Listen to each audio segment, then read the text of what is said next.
We're going to be taking a look at more examples.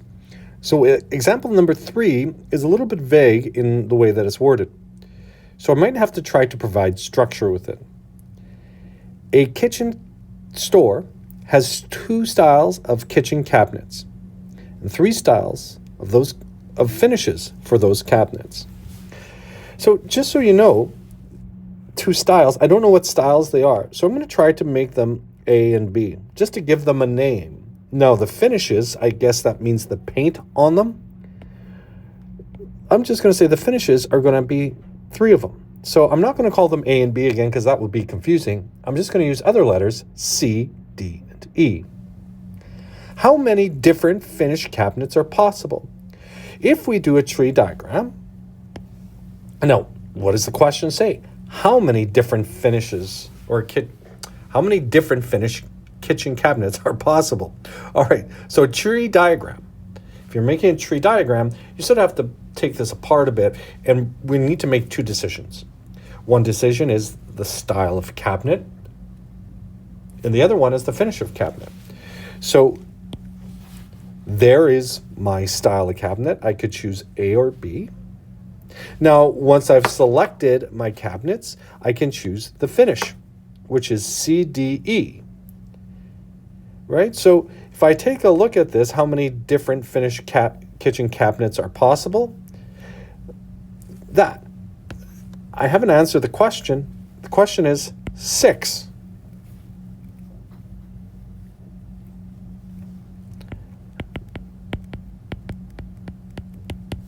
Different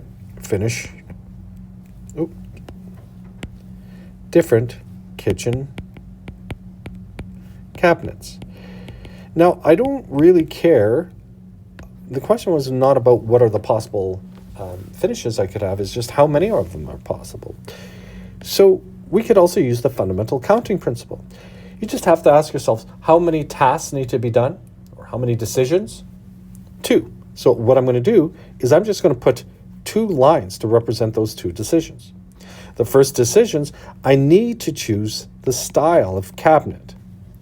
The second decision I need to do is I need to do the finish of cabinet. So the style of cabinet, I've already said, oh, there's A and B. Now, how many possible styles are there? 2. And then, if you notice, I use the word and going to be multiplying. It's going to come up again.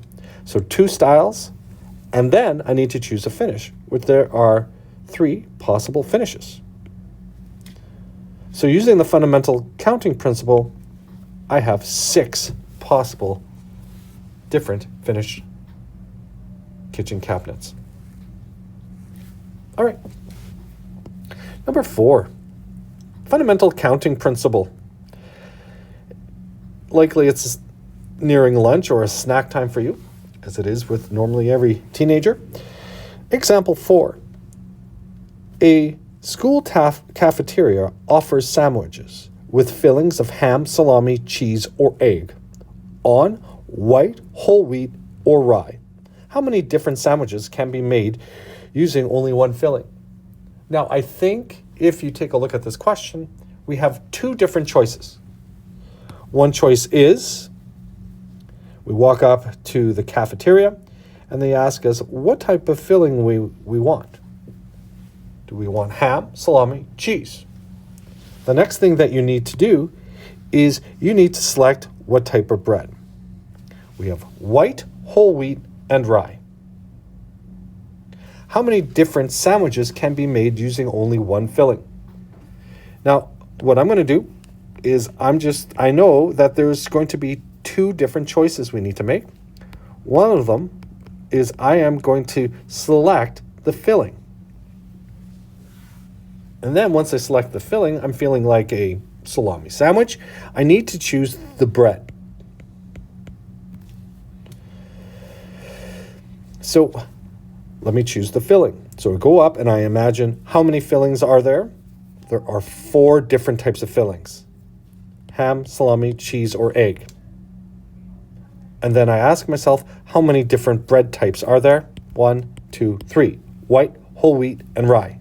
3. So I can make 12 different sandwiches.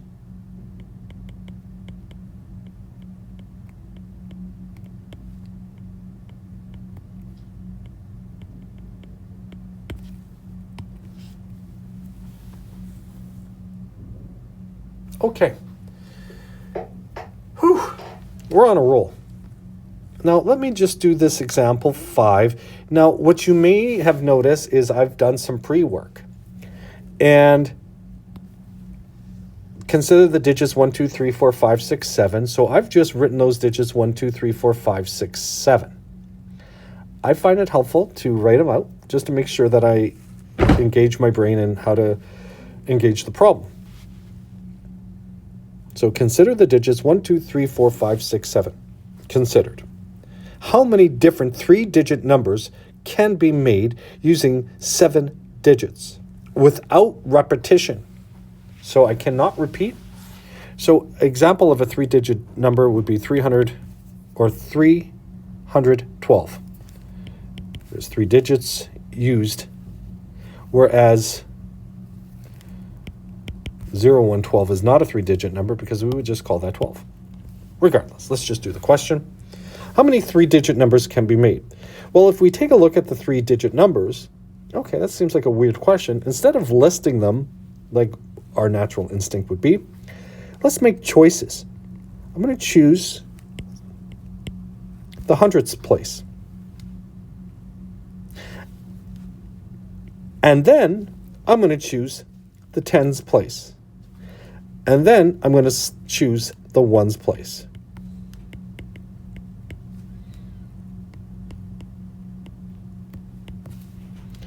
So I take a look at now remember, repetition is not allowed without repetition, so no repeating. So let me put a number in the hundredths place. So I take a look at my list here. How many options do I have? Well, I have 7. So now I'm just going to cross off 2. Well, how many can go in the tens place? Well, now 6. How much can go in the ones place? Right? I crossed off another one. Now 5. I believe 7 times 6 times 5 is 210. I can create 210 different 3-digit numbers made from the digits 1 through 7. This is really important, and I want you to write this down. Do constraints first. What is a constraint? It's almost like a written rule in the question. Like so, for instance, in B, how many different 3-digit numbers are even? So let us put the even numbers. Let's deal with that first. So I have a 3-digit number, 1, 2, 3. Again, representing the hundredths, the tens, and the ones place. Well, I take a look, I write down my list of 7 numbers, and I ask myself, well, what makes an even number an even number? Well, that's if the ones place has an even digit in it. So now I'm just going to ask myself, hey, let's just put down, so I have 3 options for an even digit. So I'm just going to put 3. Now what I'm going to do is I'm simply just going to cross off one even number, and I've made one choice, my evens digit, my ones digit. Now I can go back and say, well, how many options do I have left for my hundredths digit? Well, I'm going to assume without replacement. I'm still going to assume without replacement. So now I have 6 left. Cross out 1. And then I have 5 left.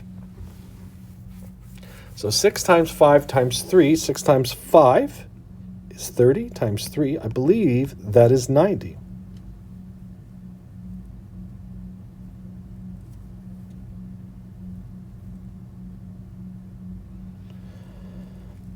All right. How many of those 3-digit numbers are odd? So maybe you want to use a little bit of set theory here, but I'm just going to do how many digits are odd. I'm going to work with the constraint first. Remember, what odd? What do I do? Do I start listing? No, just do your constraint first. So here we are, I have 3 choices, and this last one represents the ones place. I take a look, how many odds digits do I have? Like, what makes an odd number odd? It's that if there's an odd digit in the ones place. So there are 4 options here. So I'm just going to cross out one number, just an odd digit. So how many digits are left? Well, we can put those now in the hundreds place. I have 6 options, and now I have 5 options left. So it's 6 times 5 times 4. And I believe that's going to be 120. This is really quite interesting stuff.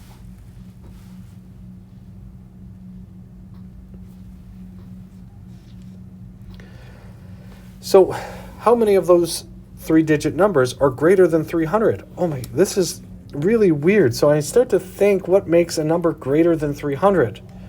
I'm going to write down those digits 1 through 7 again. Just helps me engage in the problem. And then I ask myself, what makes a number greater than 300? It is actually the placement. It's the number that goes, or it's the digit that goes in the hundreds place. And then I ask myself, how many digits can I place in the hundreds place that will make it more than 300?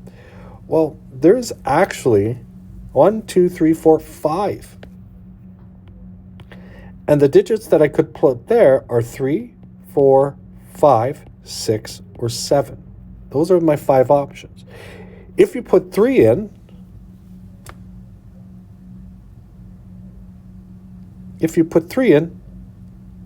like the digit 3, it'll still be more than 300 just by the nature of the other digits. So I have 5 options. So what I'm going to do is I'm just going to cross off any digit that I put down there. I'm going to say 6.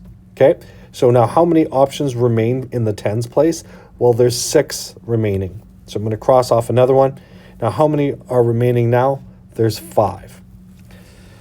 So 5 times 6 times 5,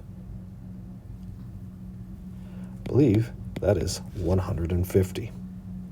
150 of 3-digit numbers using the digits 1 through 7 are greater than 300. The fundamental counting principle.